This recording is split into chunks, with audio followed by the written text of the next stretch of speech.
토크 두 번째 시간입니다. 첫 번째 시간 재밌게 보셨습니까? 재밌는 게 있어야지. 세상이 뭐 재밌어야 재밌죠. 어쨌든 우리는 재밌게 한번 꾸려보도록 하겠습니다. 점점 하다 보면 나아지겠죠, 그죠? 네. 그리고 뭐 시청률도 점점 올라가고. 조회수가 몇 개 나왔네? 좀 말씀드리기 좀 그렇습니다. 이 출연자분한테 좀 미안하지만 어쨌든 뭐 출연자의 몫이기도 하니까, 그죠? 네. 제가 페이스북에도 펀하는 거 이게 꼭 펀하겠습니다. 이 조회수 그냥 한 100, 200 넘어가는 순간 우리 술 한잔 하도록 합시다. 예. 그러면 이제 바로 이제 본격적으로 이야기 들어가 보도록 하겠습니다. 그리고 간략하게 정세 브리핑을 좀 해주시겠습니까? 이게 뭐 뉴스에 많이 나오지만 지금 쟁점이 결혼한 지 한 보름이 넘어가는데 원구성을 못해가지고 지연되고 있습니다. 법사 상임위원장 자리를 놓고 여야는 줄다리기를 하고 있고요. 그 여야 정당이 민생법안을 제출했지만 원구성이 안 되기 때문에 진도가 안 나갑니다.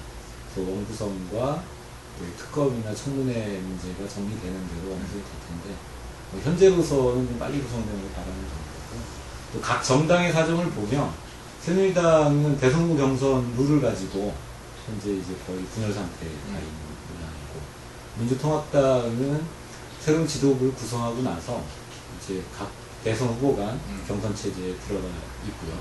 통합진보당도 뭐 여러 가지 문제 해결은 돼 있지 않지만 당직 선거로 가 있기 때문에 각 정당의 내부 일정들이 이제 그렇죠. 단계적으로 진행된다고 보시면 되겠습니다. 그리고 뭐 요새 뭐 또 한쪽에서 또 커다랗게 논쟁되는 건 조국 문제 이거거든요. 괜히 그 보수 언론이나 그쪽 지역에서도 뭐 진영에서도 긁어 넘어지지 않습니까? 네, 그렇죠. 뭐 약간의 뭐 그쪽 역풍도 좀 없잖아요. 맞아요. 그죠? 그러면 제가 순서를 네. 제작하기로 하겠습니다. 요새 네, 뭐 네. 여타 기성 언론이나 뭐 종편도 많고 뭐 여타 언론도 전부 다 하다 보면 정치 뉴스 보면 무조건 새누리당 먼저 다뤄주거든요. 우리는 그렇게 하지 말자. 뭐 좋은 생각이에요. 잘났는데 뭐 또 많고 부자인데 뭐 하려고 그 사람부터 처음부터 이야기 해줍니까? 저는 하고 막 거리 없으면 이야기 안 해줄 겁니다. 그 사람들은 아예. 그래서 좀 지리한 면도 있지만 좀 그래도 우리는 또 진보를 또 표방을 하니까 통합진보당부터 이야기 해주는 게 또 뭐 순서가 맞다고 생각합니다. 어쨌든 당직 선거 들어갔고요, 그죠? 당대표 선거하고 있는데 지금 신당권파, 부당권파 나눠져가지고 지금 뭐 겉으로 보기 안 같은데 뭐 여타 언론이나 아니면 밑을 보면 아주 치열한 것 같습니다. 잘 정리 조금 좀 해주시면. 원래 그 작년 말에 통합진보당이 출범할 때 그 새 정파가 그렇죠.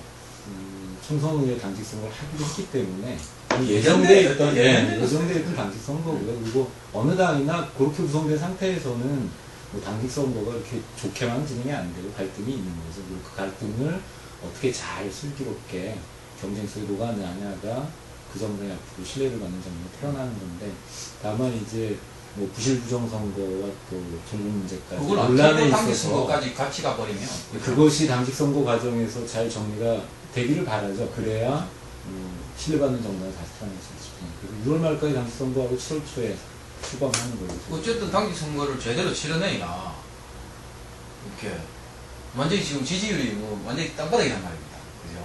뭐 그래갖고 뭐 대선을 치러낸들.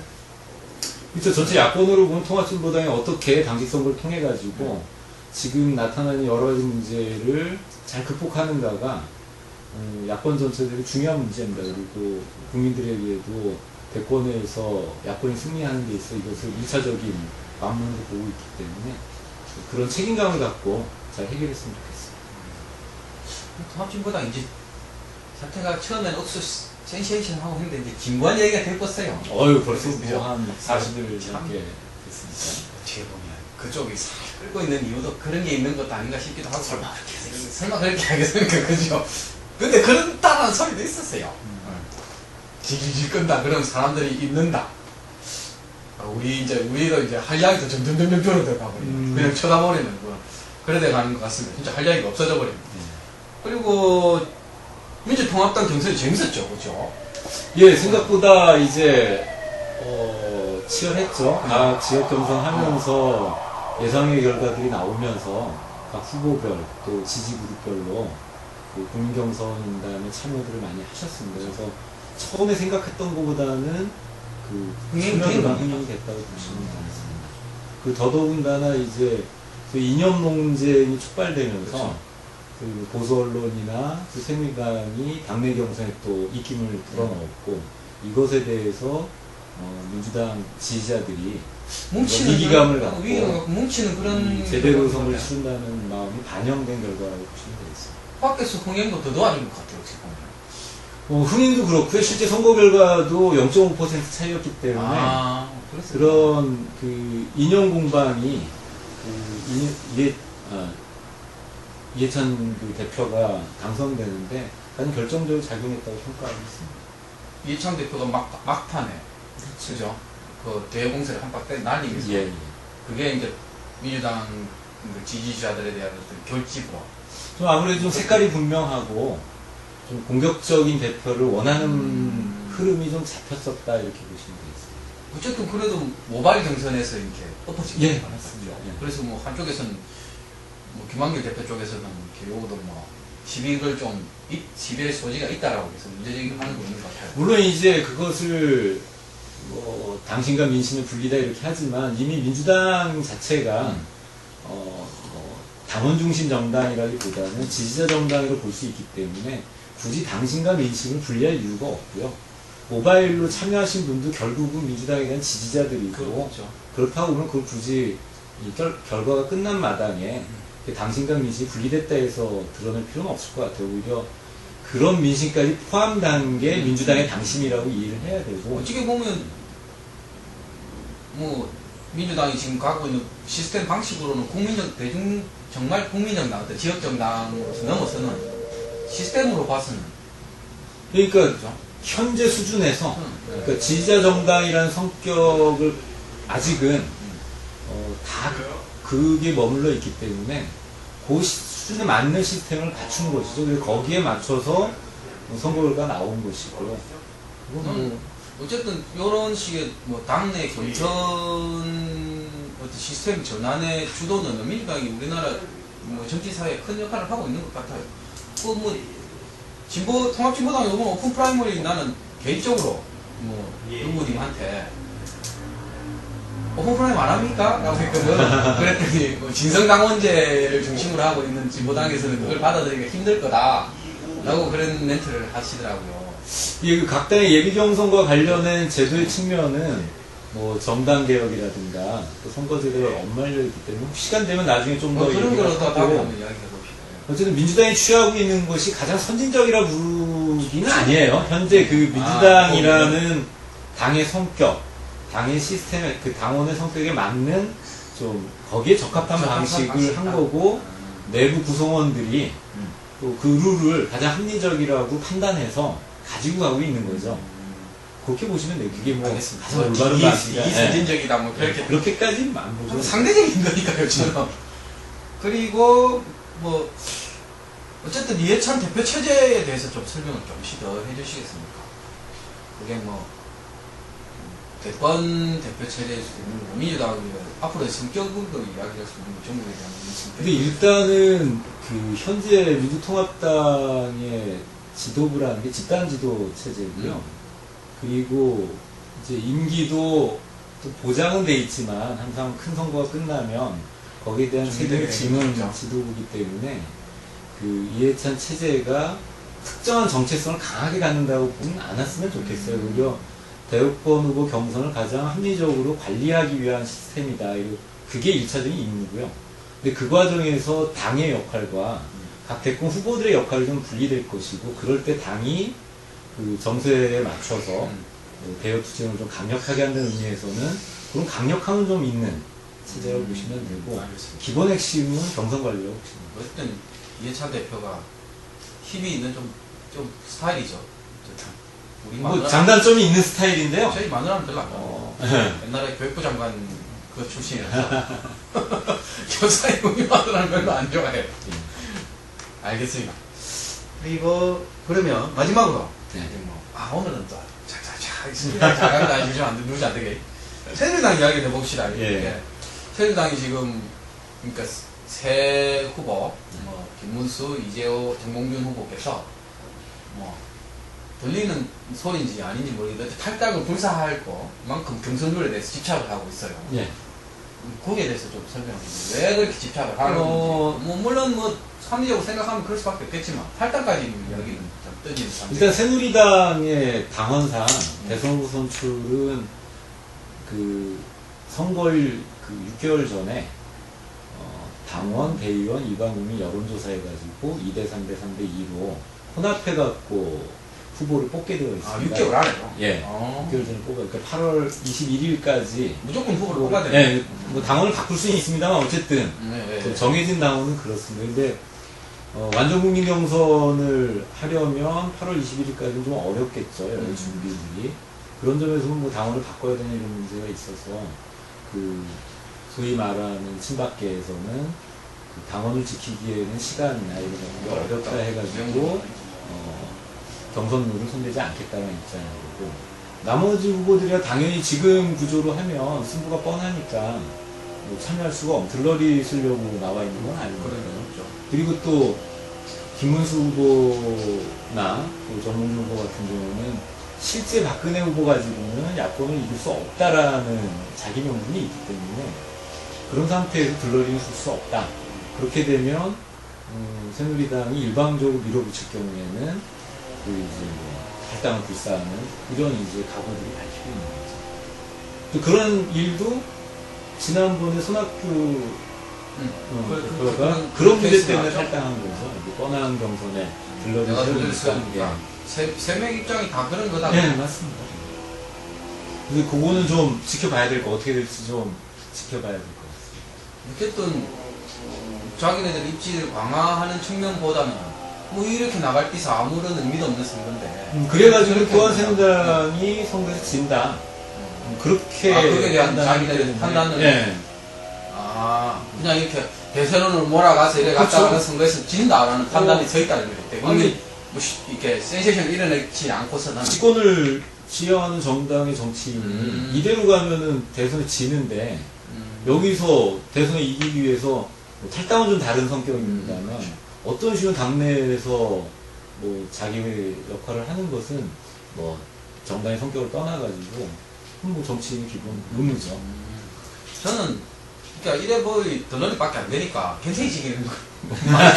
말이 좀 그렇지. 아니 뭐 그렇게 볼 수도 있는데 굉장히 지기는 걸로 네. 이렇게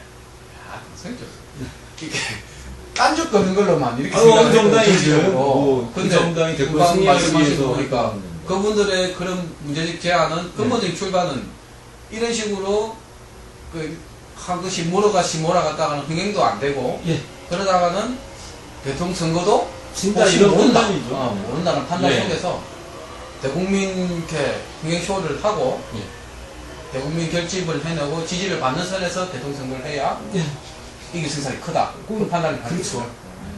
나는 세 명이 깜짝 놀라 갔어요. 어쨌든 자기네들 살아가야 되니까. 뭐 그런 것도 있긴 있겠죠. 근데 정치를 단다니 뭐 그거만 생각하겠습니까? 그죠? 알겠습니다. 그럼 새누리당도 이 정도 정리하고 그리고 아까 이야기했던 종북 문제. 뭐 잠시 들어가는 듯 합니다. 우리가 좀 이제 좀 늦게 이 토크를 더 해서. 그러네요. 일단 한번 짚고 갔으면 좋겠어요. 일단 좀 보수 진영에서 주장하는 건 또 어떤 거고, 그것을 또 반대하는 진영에서 또 이렇게 내놓는 건 또 어떤 거고, 고용은 시각은 무슨 고용은 일단은 종북 문제는 옛날부터 있던 문제인데요. 요즘 또 국가 간의 문제까지 나와 있죠. 첫 번째 좀 지적할 것은 그것이 정치인이든 정치인이 아니든 간에 국가가 그 국민 개개인에게 특정한 국가관이나 혹은 이념을 강요할 수 있냐의 문제가 있어요. 그렇죠. 정치사상이죠. 헌법 그런 게 있는데. 우리나라 헌법은 국가는 이제 중립국가입니다. 그 이념적으로 중성국가이고 그렇게 해서 개인에게 그런 정치사상을 강요할 수 없는 게 돼 있어요. 그래서 지금 소위 뉴라이트라든가 보수 진영에서 정치인 할 것 없이 싸잡아서 개인의 국가관을 묻고 있는 것은 현재 우리가 취하고 있는 자유와 민주라는 가치를 가진 헌법에 봤을 때는 헌법을 초월하고 있는 그런 요구를 하고 있기 때문에 이거는 뭐 용납될 수 없는 주장이라고 생각을 합니다. 아주 좀 뭐라 그러니까 답답했던 부분을 좀 풀어주신 것 같아요. 저 같은 경우 보수단체나 보수 언론들이 주장하고 있는 이야기는 헌법을 초월해서 뭐 헌법을 파기하는 행위죠. 우리나라 헌법의 기본 시스템은 국가든 개인에게 그런 국가관이나 이런 거를 밝히거나 강요할 수 없거든요. 왜냐하면 저쪽에 북한 문제가 저 멀리 떨어진 시리아 문제가 아니고, 그러니까 이게 억수로 애매모호한 정리가 안 되면 이게 금방 이렇게 뭐라 그러니까 합리적으로 정리를 해버리니까 저도 답답하게 좀 풀리는 것 같아요. 그리고 어찌됐든 우리나라 헌법은 정치 사상이나 정치 노선은 흔히 말하는 공론의 장에서 경쟁을 통해서 이렇게 검증되는 방식을 취하고 있지 실제로 행동에 옮기지 않는 한은 형법에 처벌되는 그렇죠. 수준이 아니면 그 공론을 통해 가지고 정리돼 있지. 이거는 어느 것이 맞고 어느 것이 틀리기 때문에 틀린 주장을 하는 사람들은 뭐 제거되는 이런 말씀 맞지 않아요. 물론 그래서 이제 소위 말하는 국가보안법이 그렇죠. 우리나라 헌법과 충돌하지 않냐 이런 뭐 제가 금방 상 나왔는데 그것까지 이야기하면 뭐 긴 얘기는 아무튼 그런 겁니다. 아까 싶어서 그 이야기는 안 했어요. 그런 것 때문에 이제 소위 말하는 털렸어. 뭐 수구적인 생각을 갖고 있는 사람이나 혹은 자유주의적이나 진보적인 생각을 갖고 있는 사람들이 너무 충돌하는 거고요. 다만 진보 진영도 마찬가지일 거예요. 그러니까 국가를 통해서 혹은 그런 조직을 통해서 개인에게 특정 정치사나 국가관을 강요하는 방식은 좀 어렵다는 게 좀 헌법에서 보장된 정치 사상의 개인적 자유는 국가나 어떤 단체나 어떤 조직에서 강요할 것이 못 된다. 그것은 헌법을 초월하는 그런 행위죠. 이제 다만 이제 논란되고 있는 건 정당이나 정치인에게 그 특히 이제 남북 관계가 있기 때문에 북한에 대한 태도 혹은 자기 이념적 태도를 밝히냐 마냐의 문제가 지금 논쟁이 되고 있는 게 있죠. 솔직한 말로 요번에 보니까 너 자꾸 그러면 북한에서 터진다 그러더라고요. 그러니까 너가 말하는 그 기준이라는 것이 너그 기준 아니냐. 이거는 어떤 합리적인 기준이나 객관적 기준이 북한의 입장에서는 합리적 기준이 아니라 너 기준 아니냐. 너 기준에 안 맞으면 종북이고 너 기준에 맞으면 뭐라로 서로 이득을 위해서 했다는 거 하고. 그러니까 뭐 우리 말도 안 되는 주장하는 사람은 논의를 치고 일단은 그 정당이나 정치인에게 정치 노선이나 그리고 대북관에 대한 질문이 왔을 때 이것이 과연 정치 사상의 자유를 이제 침해하는 것이냐 아니면 그런 의무가 밝힐 의무가 있냐 이런 게 좀 문제인데요.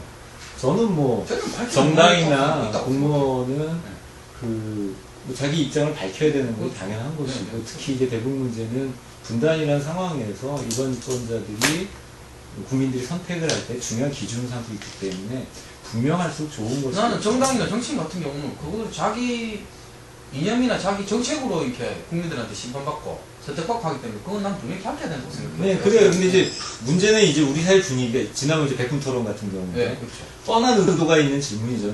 다른 주제로 토론하고 갑자기 뭐 어떻게 생각하냐 그러면 물론 거기서는 그 정치인이 뭐 순발력 있게 질문이 뭐 산으로 갔다 해서 피할 수도 있는 것이고 다른 자리를 밝힐 수 있는 그건 해프닝인 것이고 근데 기본적으로 국민적으로 그런 질문이 왔을 때 또 그런 현안이 발생했을 때는 정확하게 밝혀줘야죠. 그렇죠.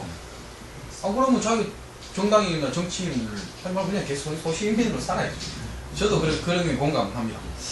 그리고 마지막으로 우리가 이렇게 정치 토크를 할 때 한 개씩 정치 태제에 대해서 이야기를 하는 시간을 좀 꼭 만들었어요. 이게 뭐 있으면 하고 또 뭐 없으면 또 안 하는 거지만 어쨌든 새누리당이나 민주통합당이나 이 오픈 프라이머리 갖고 진통을 하셔서 그 정리하고 뭐 간략하게 좀 정리를 좀 해주시면. 그러니까 뭐 이 사전적인 의미는 개방형 예비선거라고 보시면 돼요. 예비선거는 나라도 있죠. 그 예비선거라고 하면 어느 나라나 다 하죠. 왜냐하면 우리가 보통 얘기하는 당내 경선이 예비선거입니다. 그러니까 대선을 앞두고 각 당의 후보자를 뽑기 위해서 당내 경선하는 것을 예비선거, 프라이머리라고 부르는 것이고요. 근데 그 프라이머리 하는 방식을 이제 오픈하냐, 그러니까 일반 국민한테까지도 참여를 보장할 것이냐, 아니면 그 당원들이 할 것이냐. 미국식 얘기하면 오픈 프라이머리와 뭐 코커스인가요? 당원 뽑는 방식을 갖고 있는데요. 이것은 그 정당 개혁의 관점에서 보시면 될 것 같아요. 그러니까 뭐냐면 각 정당의 후보를 뽑아갖고 일반 유권자가 선택을 하는데 이미 뽑히는 과정에서 문제가 있다면 뽑는 과정에 국민 여론이 들어가야 된다는 이런 개혁이고요. 미국 같은 경우에 뭐 공화당이든 민주당이든 우리 식으로 하면 뭐라고 불러야 될까요? 특정 이익단체 대표들이 표를 가진 대표들이 정당하고 거래를 합니다. 합법적으로 머신이라고 부르는데요. 거래를 하면서 거기에 뭐 돈도 따를 것이고 이권이 따르죠. 그래서 뭐 내가 뭐 5,000표가 있다. 그러니까 뭐 달라. 그러니까 당원들을 그렇게 조직하면서 이 우리 식으로 하면 갭하고 뭐 그런 식으로 이제 이익 집단화돼 있어가지고 후보들과 거래를 하게 되는 거죠. 그러다 보니까 이게 왜곡되게 될 수밖에 없잖아요. 그렇죠. 그러면서 이런 정당을 어떻게 개혁할 거냐 했을 때 그런 방법은 문호를 여는 수밖에 없다. 일반 국민이 참여를 해서 하게 되면 그 당내에 있는 그런 뭐 개파라든가 이익 집단의 발언권이 약해질 거고, 그럼 좀 더 정당이 그 최고 목표인 이제 대권 후보를 뽑는 과정이 좀 더 민주적으로 바뀔 것이다. 또 거기에 맞춰 시스템이 바뀔 것이다는 전제하에 되는데요. 뭐 다들 아시겠지만 미국도 그런 오픈 프라이머를 취하는 주도 있고 또 코커스를 하고 당원이 뽑는 주도 있고, 이건 뭐 사정마다 다른데 그냥 그거는 그 각 주마다 정당의 역사들이 다르기 때문에. 우리 같은 경우는 워낙 당원이라는 게 진보 정당을 빼고 나면 그 당에 대한 충성도라든가 뭐 당기나 이런 것도 약하기 때문에 소위 일반 국민과 당원의 경계라는 게 좀 모호하고, 그리고 어차피 오픈 프라이머를 하면은 지지자들이 들어오는 거니까 그 정당의 성격을 지지자 정당이라고 부르면 일반 지지자들이 그 공직 후보 선출할 때 들어와서 투표에 참여하는 것은 보장해야 되지 않느냐, 이런 취지에서 이제 오픈 프라이머를 하게 되는 겁니다. 그러면서 이제 지금 여야 정당 간의 논점이 되는 것은 그렇게 개방형 경선을 하게 되면 소위 흔한 말로 민주당 지지자가 새누리당 그 오픈 프라이머에 참여해가지고 역선택을 하는 문제를 제가 약한 사람 그게 지금 새누리당의 논점 중에 하나예요. 오픈 프라이머 반대하는 논점 중에 하나가 역선택으로 들어와가지고 할 경우에 대비책이 없는 거 아니냐.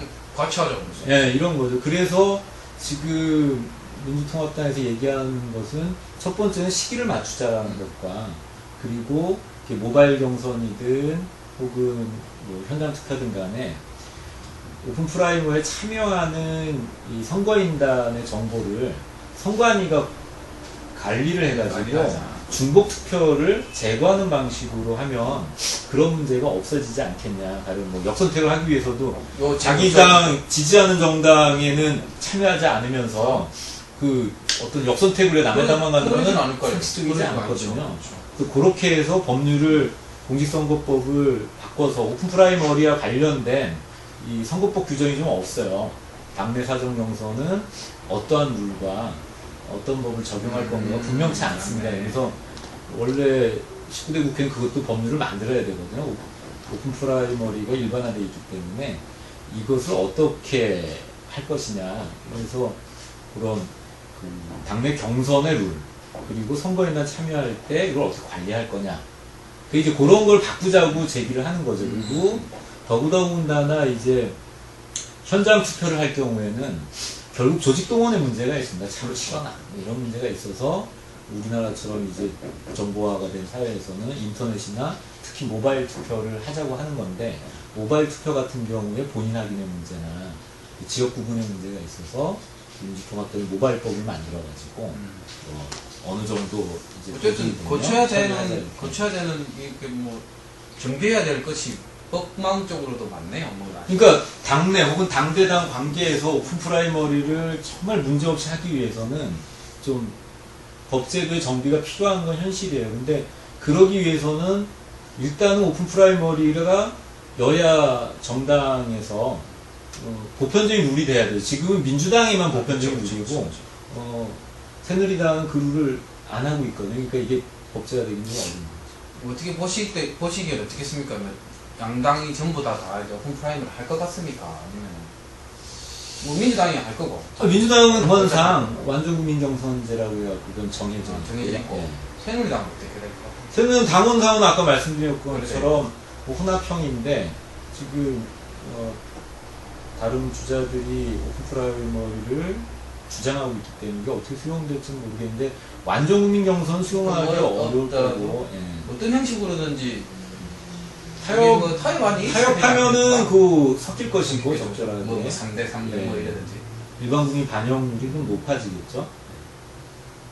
어쨌든 그 오픈 프라이머리가 정당 발전에 있어서는 긍정적인 거죠. 저는 뭐 지금까지는 또 앞으로 좀 일정 기간은 긍정적으로 작용할 거라고 봅니다. 특히나 이제 이 새누리당이나 민주통합당처럼 이제 진성당원제라는 게 확립되어 있지 않고 정당 뭐 흐름은 같은 정당이지만 정당의 당명이 바뀌거나 지도부가 자꾸 바뀌는 이 시스템 하에서는 그 방식을 취할 수밖에 없다. 네. 그리고 저도 뭐 국민 여론을 뭐 업었다라는 이렇게 명분도 쓰고 하니까 그 시스템이 좀 가장 선진적인 것 같아요 지금에서. 그리고 이거 마케팅 측면에서 보면요, 요즘은 이제 생산자가 있고 소비자가 있잖아요. 그래서 프로덕트가 있고 컨슈머가 있잖아요. 그래서 네, 잘하시네요.